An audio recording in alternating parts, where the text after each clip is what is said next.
Millions of Britons could face summer holiday chaos if more popular European hotspots are added to the government's Amber Plus list this week.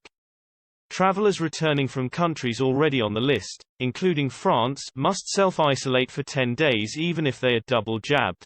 Now popular destinations Italy, Spain and Greece could be given Amber Plus status because of surging COVID infections. Experts warned that such a move would leave around 6 million people facing last-minute quarantine. A Department for Transport spokesman said no decisions have been taken yet. He said, "The travel list allocations have not changed for Spain or Greece. We are closely monitoring the data and will take swift action on travel list allocations and international travel requirements should the data show that countries' risk to England has changed." Senior government sources said that Italy is being watched closely by ministers as cases rise. They said the country, one of the hardest hit by the pandemic, is now looking like a risky bet for a holiday.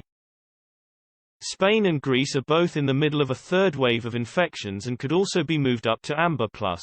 But France could be moved back down to the Amber list, meaning double-vaccinated travelers would not need to isolate when they return.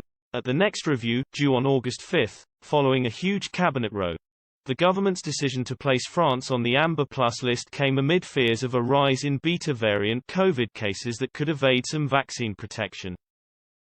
Holidaymakers were forced to scrap breaks at the last minute as French trips were thrown into disarray.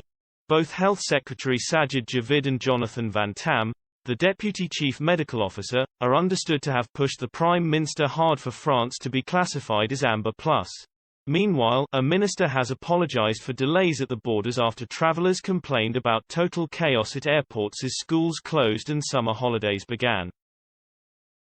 Airports and airlines dealt with the busiest weekend of the year so far, with hundreds more flights and thousands more passengers than at the peak of the pandemic. But passengers complained of long queues to get through departures and arrivals on Saturday, with images posted on social media showing crowded terminals. Policing Minister Kit Malthouse apologized for delays at the borders as he suggested airline staff could be among those given isolation exemptions to relieve the pandemic. He said, "I know Border Force are one of the frontline services that will be able to access more of this test and release. And I think at Heathrow yesterday we had a technical issue with the e-gates where they went down for 90 minutes or so.